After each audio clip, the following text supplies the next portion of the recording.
Hello everyone, I am Dr. Vikas Maurya, Senior Director and Head, Pulmonology and Sleep Disorders in Fortis Hospital, Shalimar Bagh, New Delhi. HMPV virus जिसका full form है human मेटानीमो virus, ये एक respiratory virus है और ये कोई नया virus नहीं है। जैसा कि आप लोगों को पता है कि बहुत सारे रेस्पिरेटरी वायरस होते हैं, जैसे फ्लू है जिसे हम इन्फ्लुएंजा कहते हैं, para influenza, respiratory syncytial virus, वैसे एक ये HMPV वायरस है। और आपको याद होगा कि इससे पहले कोविड वायरस आया था जो कि काफ़ी ज़्यादा खतरनाक था और विरुलेंट था, जिसमें काफ़ी ज़्यादा लोग इन्वॉल्व हुए थे और काफ़ी ज़्यादा डेथ्स भी हुई थी। बट ये जो ह्यूमन मेटानीमो वायरस है, HMPV वायरस है, ये एक नया वायरस नहीं है, ये पुराना वायरस है, रेस्पिरेटरी वायरस है। इससे पहले भी केसेस होते रहते थे और अभी भी बीच बीच में इसके केसेस आते हैं। हाँ, बिकॉज काफ़ी टाइम से कोविड वायरस ही चल रहा था, तो अब वो चला गया, तो बाकी जो बचे हुए रेस्पिरेटरी वायरस वो एक्टिव हो गए हैं, तो इसीलिए हम देख रहे हैं कि इसके केसेस भी आने शुरू हो गए हैं।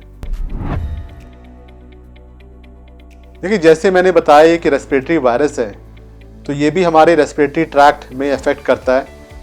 जैसे हमारी जो नेजल कैविटी है, नाक है, ये हमारे गले यहाँ से ये अफेक्ट करता है और फिर हमें जो सिम्टम करता है उसमें पहले जैसे नेजल सिम्टम्स हैं, जुकाम हो रहा है, खांसी है, गला ख़राब है, सोर थ्रोट है, बुखार है, जैसे बाकी रेस्पिरेटरी वायरस में होता है, इसमें भी ऐसे ही होता है।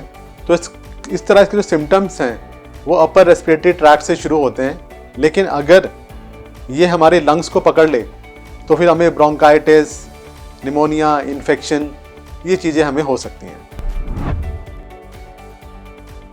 देखिए, ये एक बड़ा ही मुश्किल सवाल है कि इसे कैसे रोकें, क्योंकि ये रेस्पिरेटरी वायरस है, ये वैसे ही फैलता है जैसे बाकी रेस्पिरेटरी वायरस फैलते हैं, जैसे कोविड फैलता है, जैसे खांसने से, छींकने से एक दूसरे के ऊपर आता है।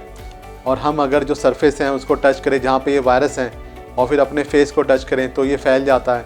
तो इसको रोकना बड़ा मुश्किल है। बट हाँ, अगर हम कहते हैं परहेज करें, जैसे हम कहते हैं कि मास्क लगाएं और कहते हैं अपने हाथ हैंड वॉश करते रहें और अपने जो सरफेस पे हाथ लगाएं तो अब फिर दोबारा अपने हैंड वॉश कर लें और क्राउडेड एरियाज़ में ना जाएं, तो फिर ये फैलता नहीं है। लेकिन एक कंट्री से दूसरी कंट्री में आने से रोकना तो काफ़ी मुश्किल होगा। देखिए, इस वायरस, जितने भी रेस्पिरेटरी वायरस होते हैं, ज़्यादातर का ट्रीटमेंट नहीं होता है। हमारे पास जैसे फ्लू वायरस है, इन्फ्लुएंजा, उसकी हमारे पास दवाई है, बट लेकिन ज़्यादातर वायरस की दवाइयाँ नहीं होती हैं। तो उसी तरह इसका भी कोई दवाई नहीं है, लेकिन हाँ, ट्रीटमेंट जो होता है मेजॉरिटी सिम्टोमेटिक होता है कि हमें खांसी है, जुकाम है, गला ख़राब है, तो उसकी हम दवाइयाँ देते हैं।